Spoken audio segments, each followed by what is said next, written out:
Ilang pangalan pa ang kailangang idagdag bago tawaging krisis ang pagpatay?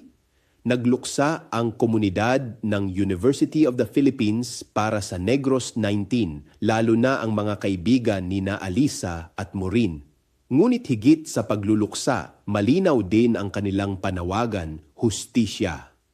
Sa Pilipinas, paulit-ulit nang may mga namamatay sa operasyon, engkwentro at karahasan, ngunit kadalasan ay mabilis ding natatabunan ng panibagong balita.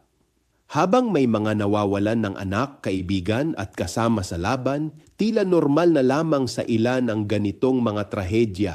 Ngunit may mga pangalan na tumatangging mawala sa alaala. May mga komunidad na patuloy na magsasalita. Sapagkat kapag nasanay ang lipunan sa pagpatay at pananahimik, hindi lamang buhay ang nawawala, kundi pati na rin ang unti-unting paggalang sa dignidad ng tao. We mourn with rage, we mourn with love. At marahil ito rin ang pinakamabigat na tanong ng bayan ngayon. Hanggang kailan kailangang magluksa bago tunay na makinig ang hustisya? Ako si Bishop Tonyo, obispong migrante sa Europa, at ito ang Damdaming Makabayan, tinig mula sa laylayan. Hanggang sa muli,